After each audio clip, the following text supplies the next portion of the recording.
அப்போ அர்ஜுனனுக்கு இருந்த இந்த கிளேஷம், இந்த அகங்காரம் இருந்ததே, அது பொடி பொடியாக போயிடுது. அண்ணா நன்னா சாப்பிடுவார், வேலை செஞ்சுட்டு இருப்பார் நினச்சிட்டு இருக்கிற அண்ணா இவ்வளவு பெரிய மகானா இருக்கார் அப்படிங்கிறத அர்ஜுனன் உணர்ந்தான். இப்போ பக்தினா என்னன்னு சொல்லி கொடுக்குறார் கிருஷ்ணன். நீ இதை பார், சிவபெருமான்கிட்ட வந்து பார். எனக்கு ரூபம் இல்லைன்னு சொல்கிறேன், ஆனால் எல்லாம் தெரிப்பார், எத்தனை பேர் எப்படி பூஜை பண்ணிட்டு இருக்கா பார். அது எல்லாருக்கும் அனுகிரகம் பண்ணுறேன். சரி, பூஜையே பண்ணாமல் இருக்கிறவாளுக்கு அனுகிரகம் பண்ணுறேன். அவள் நான் மனசில் நினச்சா போதும், அவளுக்கு அனுகிரகம் பண்ணிடுறேன். உங்கள் அண்ணா நீ பூஜை பண்ணுற, உட்காந்து சிவ பூஜை பண்ணி நீ எல்லாம் ஒவ்வொரு நாட்களும் என்னை பூஜை பண்ணுற. ஆனால் உங்கள் அண்ணா அந்த அனுபூதி கொண்டு இருந்தார், ஹிருதயத்துக்குள்ளே நான் இருக்கேன்னு நினச்சார். அவர் பண்ணுற பூஜையும் நான் ஏற்றுக்கிறேன். அப்போ எது மிக உசந்ததாக கருதப்படுறதுன்னா, ஸ்தூல ரூபத்தில் நம்ம இருந்து பூஜை பண்ணுறதை காட்டிலும் மானச பூஜை மிகச் சிறந்ததாக சொல்லப்படுறது. அதனால மானச பூஜையே விசேஷமானது அப்படிங்கிறத சொன்னேன். மோகாஷா மோக கர்மானு மோகஜான விசேதசா ராட்சசிம் ஆசுரிம் செய்வ பிரகிருதிம் மோகினிம் ஸ்திதாக. இப்படி மோகாஷா, இந்த ஜீவர்கள்லாம் இப்படி மோகத்தில் ஆசைப்பட்டு தெரியாமல் இருந்துருக்கு. ஆசைப்படுறது ஒன்னொன்றுக்கும், இது வேணும் அது வேணும்னு தெரிஞ்சு ஒவ்வொரு ஆசைக்கும். நல்ல ஒரு சின்ன வீடு இருந்தது, அதில் நன்னா குடுத்தனம் பண்ணிட்டு நன்னா இருந்துக்கலாம். இல்லை, எனக்கு கொஞ்சம் நன்னா இன்னொரு 3 ரூம் வர்ற மாதிரி, ஒரு பெரிய ஹால் இருக்கிற மாதிரி, எல்லா மக்கள்லாம் நிறைய இருந்துட்டு இது பண்ணுற மாதிரி, ஒரு ஸ்விம்மிங் பூல் இருக்கிற மாதிரி, அப்படி பெரிய இடம் எனக்கு வேணும் அப்படின்னு போயிட்டு முதல்ல 30 லட்சத்தில் இருக்கிறத வீட்டை விற்றுப்ட்டு கூட ஒரு 50 லட்சத்துக்கு லோனை வாங்கி, அது மட்டும் 50 30 80 ஆச்சு. அது மட்டும் இல்லாமல் தன்னோட ஒய்ஃபை விட்டு அவளுக்கு ஒரு 20 லட்சம் லோனை போடு அப்படின்னு போட்டுட்டு அந்த வீட்டில் போய் உட்காந்ததுக்கப்புறம் ஒரு 2 நாள், அதுக்கப்புறம் சரி என்னாச்சு, அடுத்தது நெக்ஸ்ட்டு வேலைக்கு போகணுமே, கரெக்டாக வேலைக்கு செய்யணும். எப்படி ஆசை எவ்வளோ தூரம் உட்காந்து, இந்த வேலையில் நம்மளுக்கு சரியாக வரல, அப்புறம் இன்னொரு வேலை. அதனால வேலைக்கு மேலும் மேலும் மேலும் கர்மங்கள் உண்டாயிண்டே இருக்கு. அதனால எதை மறந்து போயிட்டோம்? பகவானை மறந்து போயிட்டோம். அப்ப ஆசையானது பல விதத்துல நம்மளுக்கு மோகத்தை கொடுக்கறது. இந்த மோகம்ங்கிறது மாட்டிக்கிறோம் நம்ம.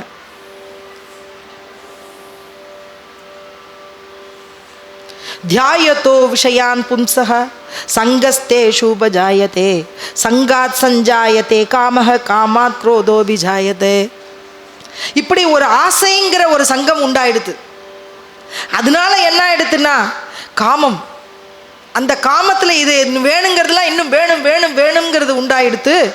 அந்த காமத்தில் நம்மளுக்கு சரியா அது பூர்த்தி ஆகலைன்னா கோபம் வந்துடுறது.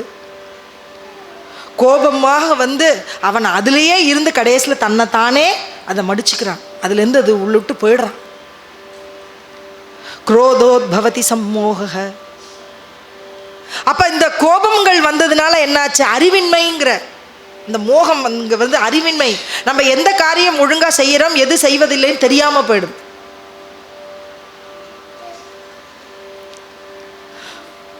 கோபத்தினுடைய விளைவுகள் என்ன ஆயிடுதுன்னா குடும்பமே எரிஞ்சு போயிடுதுனார், அக்னி மாதிரி ஆயிடுமா, சம்சாரமே அக்னியில எரிஞ்சு போயிடுங்கிறார். கோபம் இருந்ததுன்னா நம்ம நல்லது செய்யறோமா நம்ம கெடுதல் செய்யறோமான்னு தெரியாம போயிடுமா இந்த கோபம் இருந்ததுன்னா.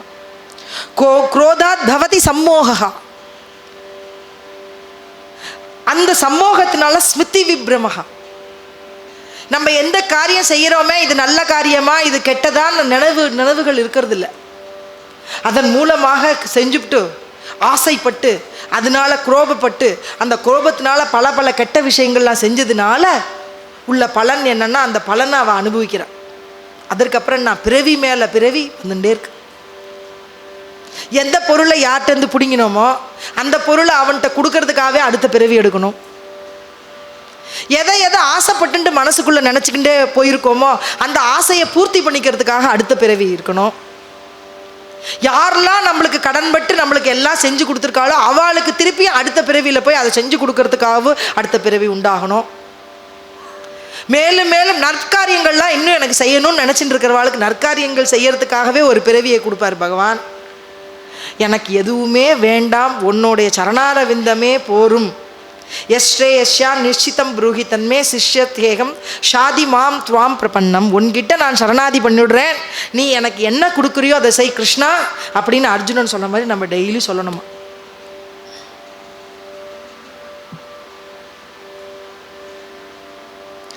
இப்படி பகவான் சொல்கிறார், மோகத்தினால நீ இப்படி பண்ணிட்டு இருக்க.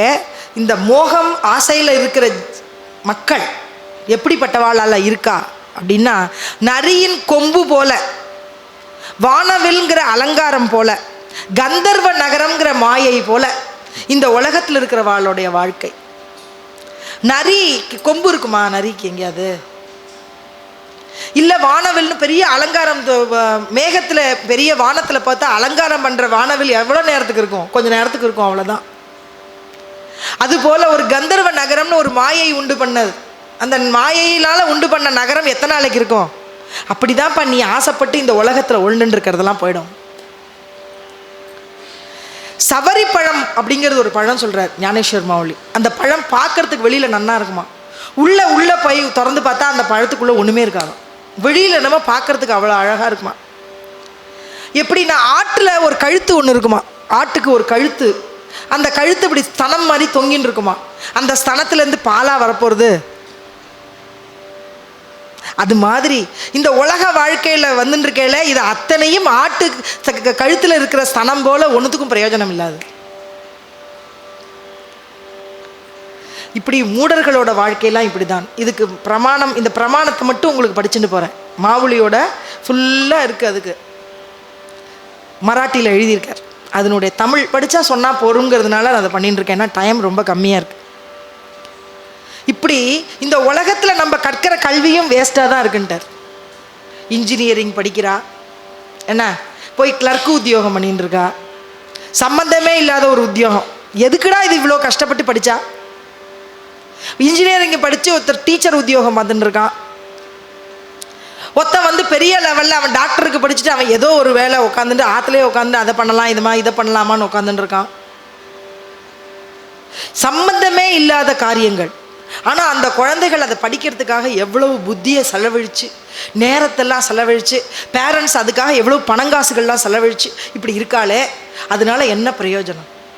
சரி, இவ்வளவும் பண்ணினோம், இந்த போஸ்ட் நம்ம இருந்தோம், அந்த போஸ்ட் நம்ம என்ன இருக்கிற வரைக்கும் 62 வயசு வரைக்கும் இந்த போஸ்ட்டில் இருந்துட்டு அதுக்கப்புறமா மேலும் அந்த போஸ்ட்டில் இருப்போமான்னா தெரியும்.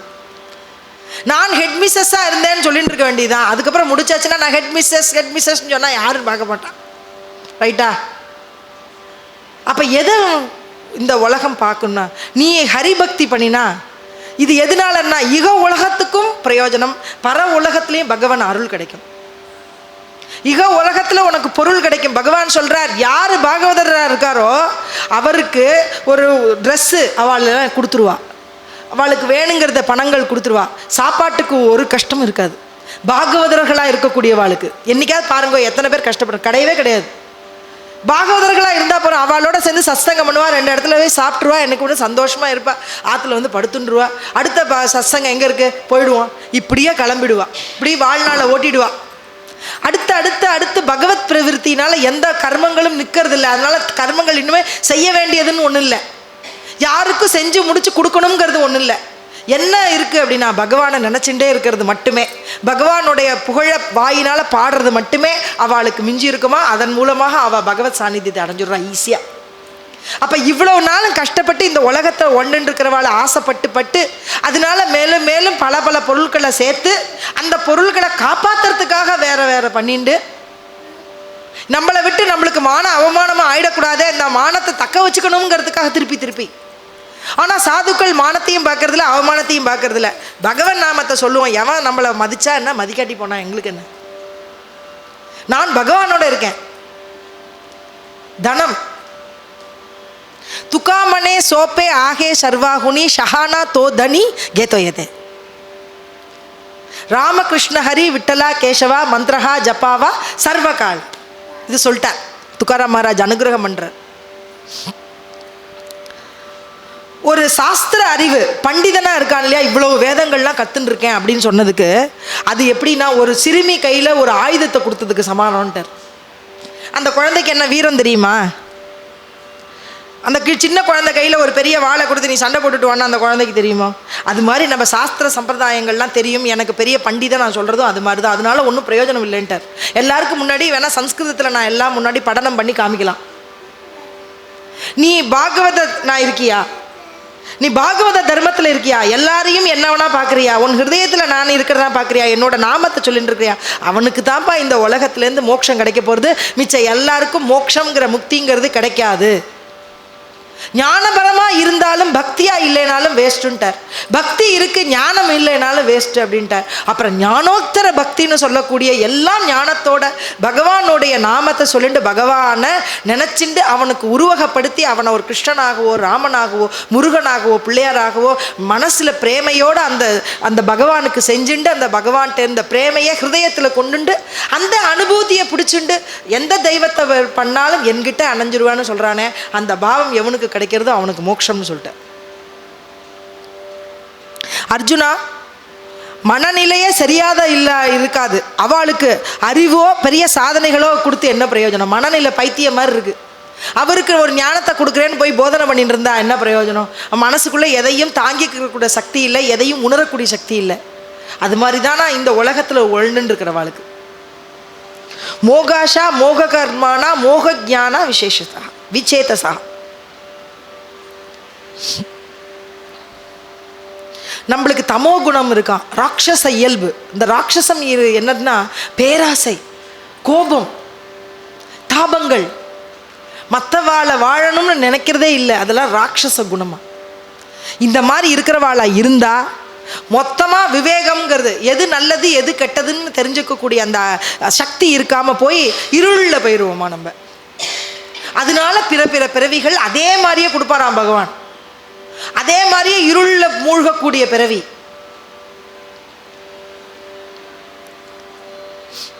இப்படி இருக்கிறவாளுக்கு கவலையில் முகம் சுருங்கிருமா. தாமச குணத்தில் இருக்கிறவாளுக்கு பேராசையாக பற்றி எல்லாத்தையும் தன்னோட தான் ஆக்குறவாளுக்கு தாமச குணம் உள்ளவாருக்கு முகத்தில் அந்த தேஜஸ் இருக்காதான்.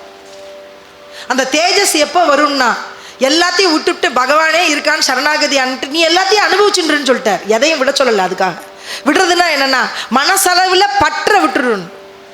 நீ இந்த வீடு இந்த இடம் கொடுத்துருக்கார் அப்படின்னா இந்த இடம் பகவான் கொடுத்துருக்கார். நம்ம இருக்கிற வரைக்கும் இருப்போம், அப்புறம் போயிடுவோம். பாண்டரங்கன் வந்து ஆற்றுல உட்காந்துருக்கார். பாண்டரங்கனோட சொத்து. அவர் நம்ம இன்றைக்கி வந்து நம்மளை சொல்லியிருக்கார். நம்ம இன்றைக்கி சமைச்சு அவனுக்கு இருக்கிறதெல்லாம் போடுவோம். மேலும் மேலும் இந்த குடும்பத்தில் எத்தனையோ பேர் வந்துட்டுருப்பா. அவளுக்கெல்லாம் சாட்சியாக நீ இருந்து பார்த்துட்டு இருப்ப. இந்த இப்போ ஒரு கருவியாக என்ன ஆக்கி வச்சுருக்கேன் பக்தி பண்ணுறதுக்கு, ஞானேஸ்வரி படிக்கிறதுக்கு. இதுக்கப்புறம் மேலும் மேலும் படிக்கிறதுக்கு ஒரு பாகவதன் நம்ம ஆற்றுல பிறந்து இதெல்லாம் படிக்கணும் இதெல்லாம் தெரிஞ்சுக்கணும்னு அவன்கிட்ட பகவான்கிட்ட போட்டுட்டு நம்ம வாட்டுக்கு இருக்க வேண்டியதுதான். இதுதான் பக்தி பண்ண முடியும் நம்ம. இதற்கு மேலே இந்த குடும்பத்தில் நிறைய நல்ல குழந்தை பறக்கணும்னா பகவான்கிட்ட போய் கேட்கணும்.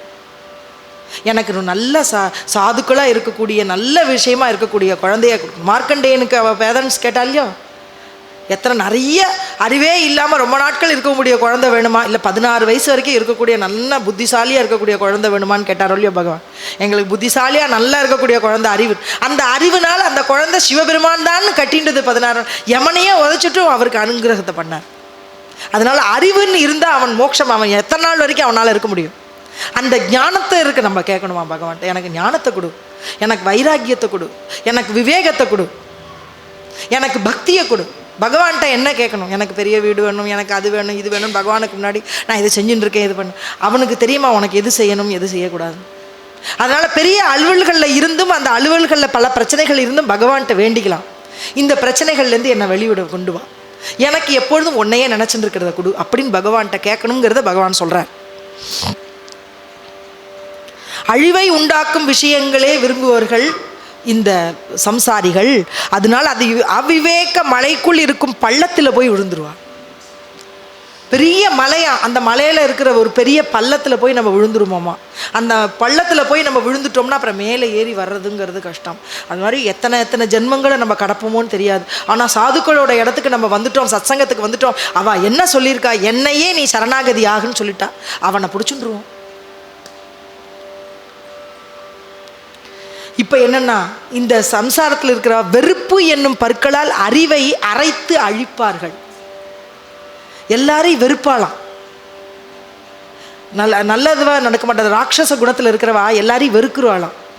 தன்னை ரொம்ப இருப்பானா, தான் தான் ரொம்ப நல்லவன் நினச்சிட்டு அறிவுங்கிறதுனால உட்காந்து அரைப்பாளாம் எல்லாரையும். அதனால அப்படி போயிடும். அப்படி மந்த புத்தி உடையவர்களாக இருப்பார்கள் இந்த சம்சாரத்தில் இருக்கிறவர்கள். மயக்கம்ங்கிற கிணத்துல போய் விழுந்துருவார்கள். இப்படி பள்ளத்தில் விழுந்தவர்களை எந்த நாளும் அந்த விவேகம்ங்கிற ஞானத்தை கொண்டு தான் எழில்னு வர முடியும். அது வர முடியாது. அதற்கு சாது சங்கம் மிக உயர்ந்தது அப்படின்னு சொல்கிறார். இப்படி மூடர்களெல்லாம் பற்றி பிரயோஜனம் இல்லை, எனக்கு பேசி பிரயோஜனம் இல்லை.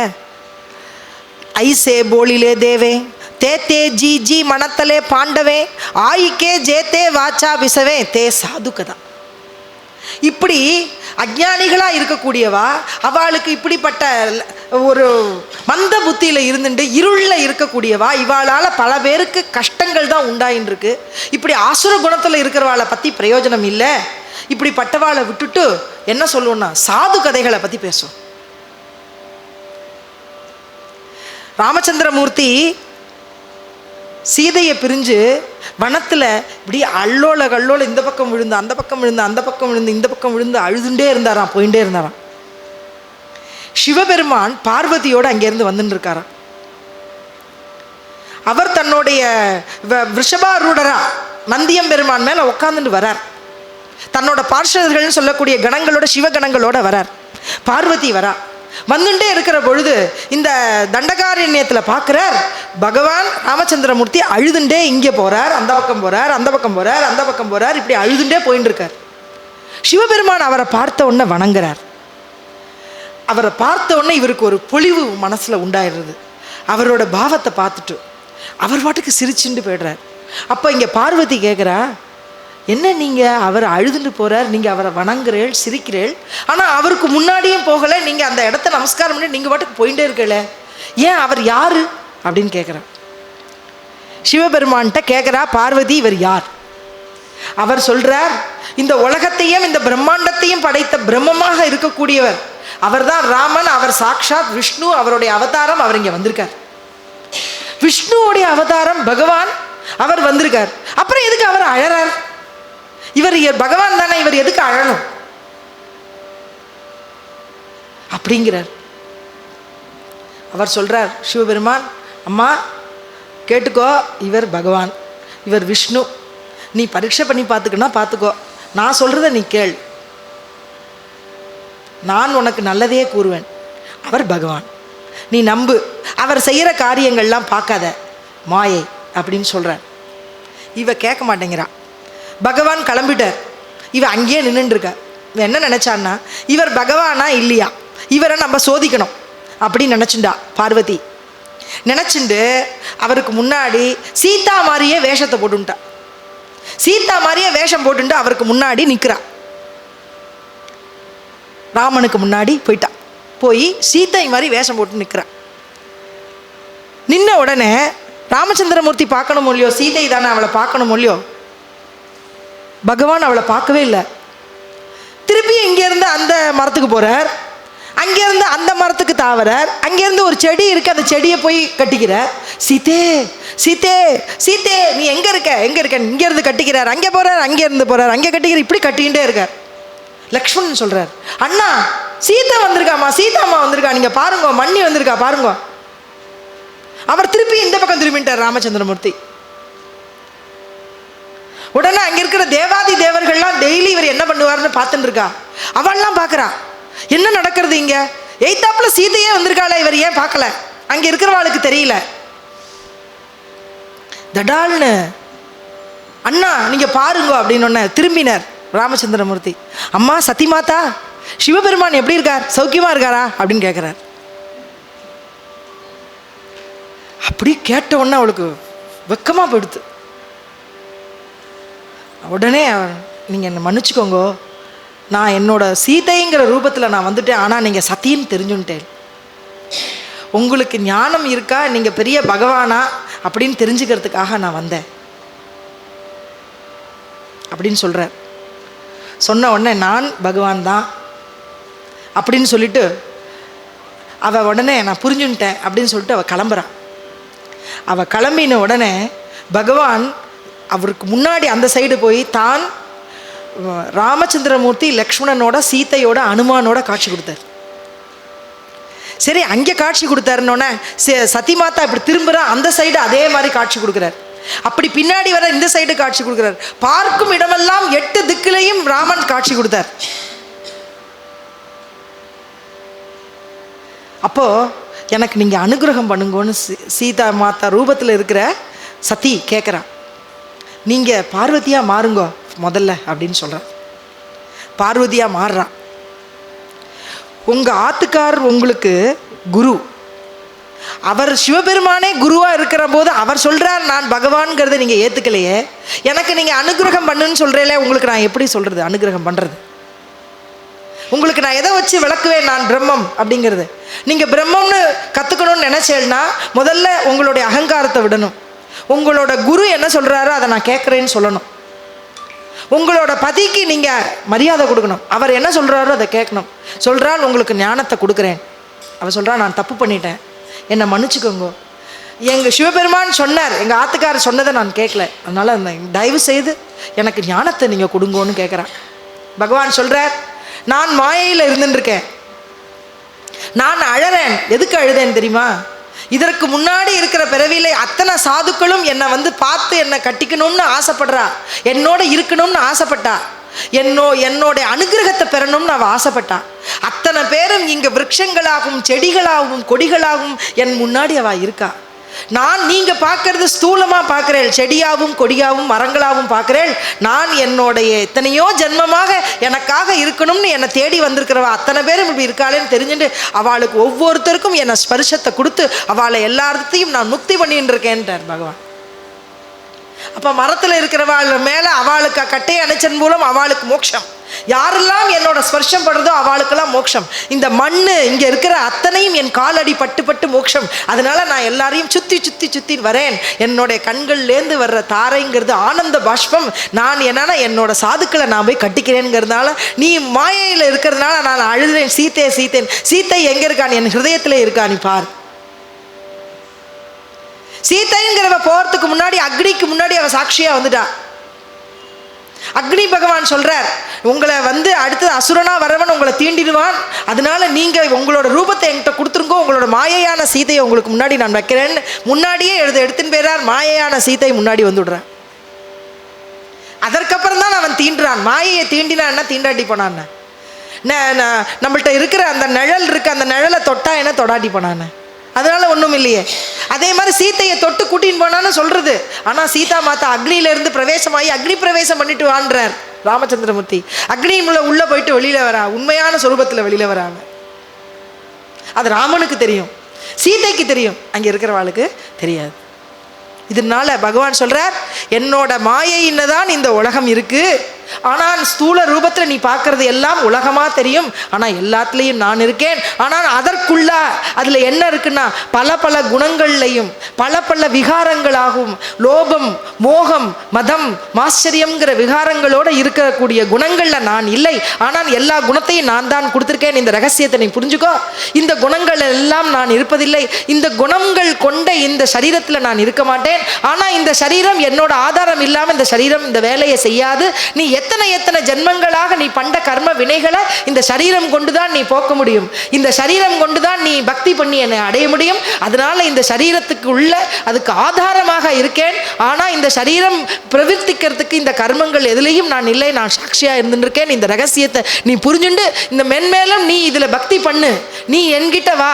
ஆனால் இந்த உலகம்ங்கிறது மாயைங்கிறது நீ இருந்துக்கோ, இந்த ரகசியத்தை நீ புரிஞ்சுக்கோன்னு இந்த ராஜவித்யா ராஜகுஹ்ய யோகங்களை பகவான் 10 ஸ்லோகங்கள் மூலமாக இந்த ரகசியத்தை சொல்கிறார். 11வது ஸ்லோகத்தில் இந்த ஜீவர்கள் எப்படி அஞ்ஞானத்தை உலர்கிறதுன்னு சொல்கிறார். அதோட இந்த 11 ஸ்லோகங்களோட இன்னைக்குள்ள சத்சங்கத்தை நம்ம முடிச்சுக்கிறோம். மேலும் மேலும் அடுத்தது சாதுக்களோடைய விவரங்கள் 5ஆம் தேதிக்கு அன்னைக்கு நம்ம தொடருவோம் இந்த சத்சங்கத்தை. மேலும் அண்ணா ஷியாம் அண்ணா சிவ பக்த விஜயம் சொல்ல போகிறார். சிவன் மேலே இருக்கக்கூடிய அவளுடைய பக்தர்களை பற்றியான விஜயத்தை சொல்ல போகிறார் 2ஆம் தேதியிலேருந்து. அந்த நாட்கள் இந்த மாதம் புனிதமான இந்த புருஷோத்தம மாசத்தில் விஷ்ணுவோடைய எப்படி பக்தர்களை நம்ம அனுபவிச்சுட்டோமோ பகவானுடைய பெருமையும் அவருடைய ரூப குணானு வர்ணங்களையும் அந்த லீலைகளையும் நம்ம பார்த்தோமோ, அதே மாதிரி சிவபெருமானுடைய லீலைகளையும் நம்ம பார்க்கறதுக்கும் பகவான் இப்படி கொடுத்துருக்கார். இந்த சந்தர்ப்பத்தில் நம்ம எப்படிலாம் பக்தி பண்ணி எதெல்லாம் கேட்குறோமோ அது பல மடங்கான நம்மளுக்கு பலனை கொடுக்கக்கூடியதாக இருக்கிறதுனால இந்த மாதத்தில் நீங்கள் அகண்டகமாக விளக்கேற்றி விஷ்ணு சகஸ்ரநாமம் சொல்லி விஷ்ணுவோடைய நாமம் இல்லை ராமகிருஷ்ண ஹரிங்கிற மந்திரம் இல்லை ஹரே ராம் ராம் ராம் ஹரே ஹரே ஹரே கிருஷ்ண கிருஷ்ண கிருஷ்ண ஹரே ஹரேங்கிற மந்திரத்தையும் சொல்லிண்டு இந்த மாதத்தில் நம்மளுக்கு கிடைச்ச ஒரு பாக்கியம். இந்த பகவான் அரிதாக ஒரு 3 வருடங்களுக்கு ஒரு தரம் கொடுக்கக்கூடியது. இதில் நம்ம பக்தி பண்ணி மென்மேலும் நம்ம வினைகளெல்லாம் போக்கி பாபங்கள்னு சொல்லக்கூடியதான எண்ணங்கள் எல்லாம் அழிஞ்சு நம்ம பகவத் சாநித்தியத்தை பெறணும்னு பகவான்கிட்ட வேண்டிண்டு இந்த சத்சங்கத்தை இதோடு முடிச்சுக்கிறேன்.